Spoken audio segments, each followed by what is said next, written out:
लाइ भारतीय शेयर गोवा पहुतल। बिलावल भुट्टो ज़रदारी परॾेही सेक्रेटरी डॉक्टर असद मजीद ऐं परॾेही वज़ारत जे अख़्तियारियुनि सां गॾु गोवा पहुतो।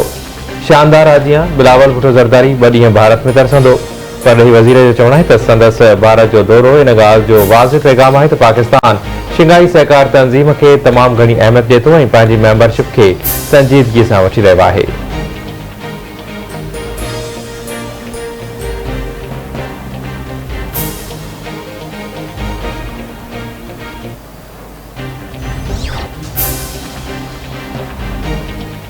ग्रैंड डेमोक्रेटिक अलायंस डिजिटल आदमशुमारी के आम चूंडू मुलतवी करण की साज़िश करार ॾेई छॾियो। सॼे मुल्क में शफ़ाफ़ आदमशुमारी जो मुतालबो GDA अॻवाननि पीर सैयद सदरुद्दीन शाह राशिदी, सैयद ज़ैन शाह, डॉक्टर सफ़दर अब्बासी, शेरियार महर जो चवणु आहे त आदमशुमारी मां लॻी रहियो आहे त सिंध खे विराइण जी साज़िश थी रही आहे।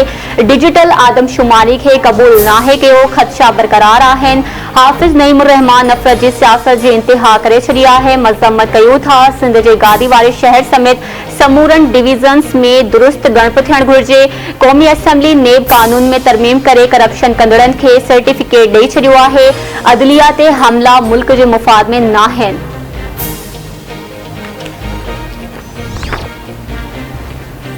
उत्तर वज़ीरिस्तान में दहशतगर्दनि सां मुक़ाबले दौरान पाक फ़ौज जा 6 अहलकार शहीद थी विया। फोर्सेस जी जवाबी कार्रवाई 3 दहशतगर्द मारिजी विया। 2 ज़ख़्मी। ISPR मूजिबि उत्तर वज़ीरिस्तान जे इलाइक़े दीर धूनी में फोर्सेस ऐं दहशतगर्दनि में फायरिंग जी ॾेवट थी। शहीद एहलकारनि में हवलदार सलीम खान, नाइक जावेद इक़बाल, सिपाही नज़ीर जान, हज़रत बिलाल, सिपाही रजीब हुसैन ऐं सिपाही बिस्मिल्लाह जान शामिल आहिनि। दहशतगर्दनि जे ख़ात्मे लाइ इलाइक़े जी क्लीयरेंस जारी आहे।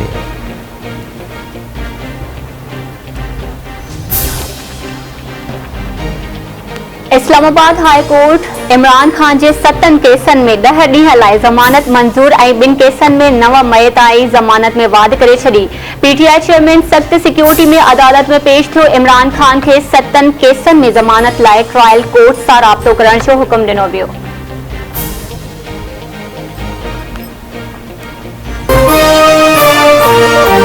सिंध जी सभिनी खां वॾी कुरांदाज़ीअ में शामिल थी वञो। टपाल मेज़बान सिंधी मेज़बानी जी सुञाण। फर्टिलाइज़र हारी जी अज़मत फसल में बरकत।